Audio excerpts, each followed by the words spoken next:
तो हेलो दोस्तों, कैसे हैं आप सभी। स्वागत है आप सभी का हमारे परिवार ज्ञान संग्रह में। और हम चैप्टर 1 के आज दूसरा क्लास है हमारा, तो चैप्टर 1 के आगे के प्रश्न देखेंगे, क्योंकि हम लोग कुछ प्रश्न देख चुके थे इसमें। तो चलिए आगे के प्रश्न देख, पिछले के कुछ रिवाइज कर लेते हैं। पहले हम लोग रिवाइज कर लेते हैं, फिर आगे के प्रश्न देखेंगे। देखिए, जिसमें हमारा पहला प्रश्न था जीवन अवधि क्या है। तो जीव के जन्म से लेकर उसके प्राकृतिक मृत्यु के समय के दर को जीवन अवधि कहते हैं। ये आप लोग पढ़ चुके थे। जैसे प्रत्येक जीव का जीवन काल अलग अलग होता है। जनन जीवों का मतलब अपनी संख्या में वृद्धि करने की प्रक्रिया जनन द्वारा, वो जनन कहलाता है। लैंगिक जनन देह दो प्रकार का होता है। लैंगिक जनन में 2 जीव भाग लेते हैं, लैंगिक जनन में 1 जीव भाग लेते हैं। ये सब आप लोग पढ़ चुके थे। चलिए आज हम लोग आगे देखने वाले हैं, इसके आगे आज हम लोग देखने वाले हैं। देखिए अलैंगिक जनन हो गया था। देखिए आगे चलते हैं। देखिए अगले हमारा प्रश्न क्या है। अलैंगिक जन्म में उदाहरण अमीबा, पैरामेसियम, यूग्लिना। इनमें अलैंगिक जन्म होता है। देखिए पहला हमारा प्रश्न, अलैंगिक जनन निम्न प्रकार का होता है, जिसमें पहला द्विखंडन, जिसमें अलैंगिक जनन, यह क्या है, अलैंगिक जनन की वह विधि, अलैंगिक जनन की वह विधि जिसमें मातृ कोशिका 2 पुत्री कोशिकाओं में विभाजित हो जाती है, द्विखंडन कहलाता है। मतलब जब कोई कोशिका 2 बराबर भागों में, केंद्रक से 2 बराबर भागों में विभाजित होकर नए जीव का निर्माण करती है, तो उसे द्विखंडन कहते हैं। जैसे अमीबा,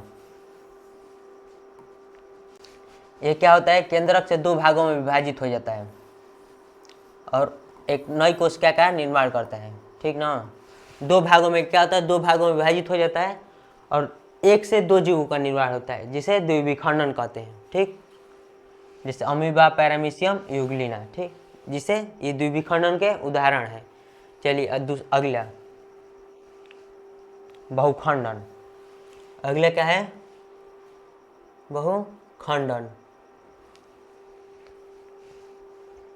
एक मिनट ढेर आगे आ गए हम लोग। देखिए अगला क्या है, बहुखंडन। बहुखंडन किसे कहते हैं, तो यह अलैंगिक जनन की, ये क्या है, एक विधि है।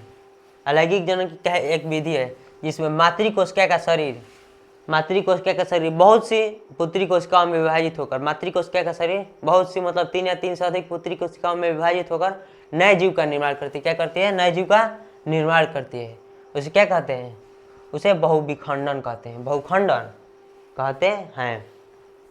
जैसे क्लेमेडोमोनास, प्लाज्मोडियम। बहुविखंडन में क्या होता है, तो एक कोशिका 3 या 3 से अधिक कोशिकाओं में विभाजित होकर नए जीव का निर्माण करती है। एक जीव खुद को 3 या 3 से अधिक भाग में विभाजित हो जाता है खुद और नए जीव का निर्माण करता है, उसे बहुखंडन कहते हैं। देखिए अगला मुकुलन।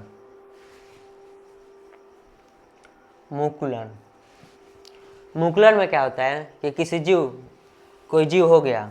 देखिए कोई जीव, इसका शरीर पर क्या बना है, वो गांठ बन गया, गांठ। ठीक, ये धीरे धीरे बड़ा होता जाएगा और बाद में जाके एक नए जीव का रूप ले लेगा। बाद में क्या करेगा, एक नए जीव का रूप ले लेगा, जिसे क्या कहते हैं हम लोग, मुकुलन कहते हैं। जैसे में ईस्ट हाइड्रा स्पंज या हाइड्रा या ईस्ट, ये मुकुलन के उदाहरण है, जिनके शरीर पर गांठ का निर्माण होता है और नए जीव का, उस गांठ आगे चलकर नए जीव का रूप ले लेता है। देखिए मुकुलन में अलैंगिक जनन की वह विधि जिसमें मातृ कोशिका के शरीर पर एक गांठ उभर आती है। मातृ कोशिका के शरीर पर क्या होता है, एक गांठ उभर आती है, जो आगे चलकर एक नए जीव का निर्माण करती है। वो गांठ क्या करती है, आगे चलकर नए जीव का निर्माण करती है, जिसे मुकुलन कहते हैं। जिसे क्या कहते हैं, मुकुलन कहते हैं। हो गया ये। चलिए अगला प्रश्न, कायिक जनन। ठीक ना। कायिक जनन किसी पौधे के जड़, तने या पत्ते, किसी पौधे के जड़, तने या पत्ते द्वारा नए पौधे उत्पन्न होने की प्रक्रिया, किसी पौधा के जड़, तना या पत्ता द्वारा नए पौधा उत्पन्न होने की प्रक्रिया कायिक जनन कहलाता है। यह मुख्यतः दो प्रकार का होता है। कितने प्रकार का होता है? दो प्रकार का। प्राकृतिक विधि द्वारा कायिक जनन, एक कृत्रिम विधि द्वारा कायिक जनन। प्राकृतिक विधि द्वारा यानी कि खुद से जड़ से एक नया पौधा विकसित हो जाता है। और कृत्रिम विधि में क्या होता है कि मनुष्य खुद किसी, जैसे गुलाब का फूल देखेंगे उसके टहनियों को काट कर दूसरी जगह रोप दिया जाता है, तो आगे चलकर नए पौधे का रूप ले लेता है। तो कायिक जनन क्या होगा? जब किसी पौधे में जड़, तने या पत्ते द्वारा नए पौधे उत्पन्न होने की प्रक्रिया कायिक जनन कहलाता है। यह दो प्रकार का होता है, प्राकृतिक विधि द्वारा कायिक जनन और कृत्रिम विधि द्वारा कायिक जनन। एक बार फिर से इसे आप लोग लिखना चाहते हैं तो लिख सकते हैं, देख सकते हैं। यह नोट्स चाहिए आप लोगों को, नोट्स यदि चाहिए तो आप लोग टेलीग्राम चैनल को ज्वाइन कर लीजिएगा। तो मिलते हैं हम लोग अगले नेक्स्ट वीडियो में, नहीं तो वीडियो ज़्यादा लंबा हो जाएगा। तब तक के लिए जय हिंद।